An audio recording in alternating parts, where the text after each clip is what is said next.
you're going to fly. You won't. You're going to fall at 32 feet per second squared. Okay, that's just the way it is.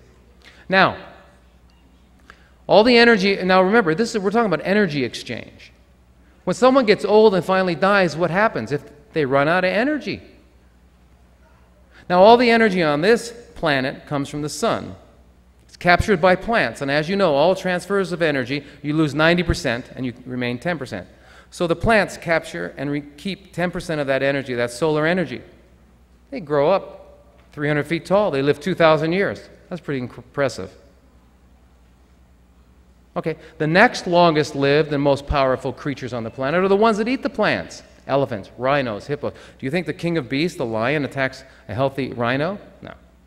Healthy elephant? No. Okay. So, how about longevity? All the vertically moving carnivores live 15 years. Horses, 28 to 40 years. Elephants, 60 to 90 years. Chimps, 55 years. Okay, so the animals that eat the plants live the longest. How about endurance? Cheetahs run 70 miles an hour for how long? 3 minutes. Horses run all day, every day. Endurance, longevity, strength, intelligence all go to the plant eaters. And guess what? The animals that eat the animals don't eat the animals that eat the animals. Lions eat zebras. Why? Better quality flesh. Who wants to be better quality flesh?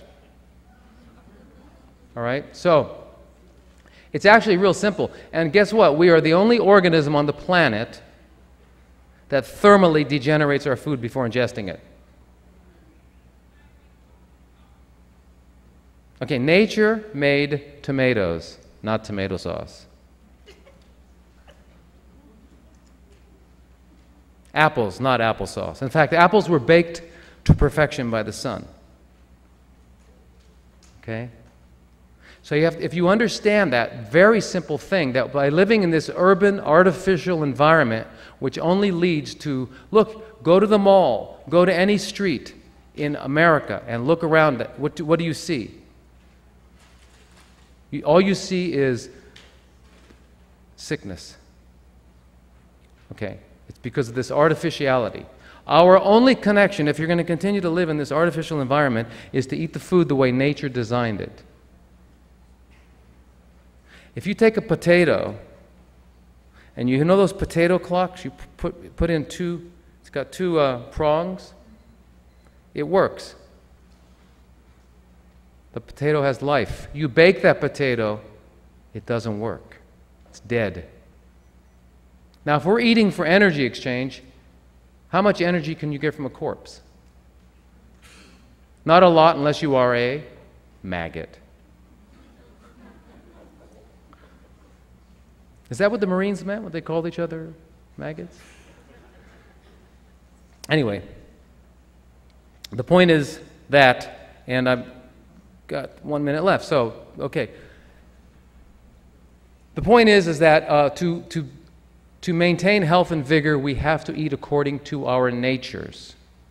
And if we eat according to our natures, we can then achieve optimal functioning. And optimal functioning easily overcomes cancer, easily overcomes anything.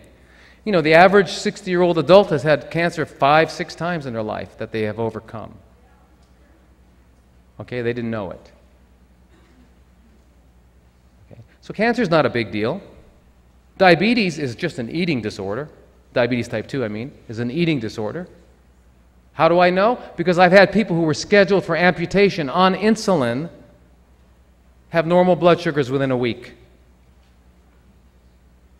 There's a movie that just came out. It used to be called Raw for 30 Days. I don't know what it is. It was done down in Patagonia, Arizona, where they took diabetics from around the country, put them on raw, vegan diets, and it went away. But don't you need protein? I don't know. Next time you're at the zoo, I want you to tap an elephant on the shoulder and say, "Excuse me, man, where'd you get your protein?" Or if you see any horses, ask them where they got their protein. How'd they get so strong? Okay, do you need a middleman? No. Okay. So the truth is we don't need, how much protein do we have? Do we need? Well, let's go back to when we were babies. When we were babies, we were helpless, but our bodies had to double and triple. Even adolescents don't double and triple. You don't go from 4 feet to 8 feet. But babies double and triple. How do they do that? With milk. Okay, mammals are born helpless. They need milk. Okay? So carnivores have 29, 30% protein in their milk. Horses 23%, cows 15%, chimps 7 to 8%, we have 3 to 5%.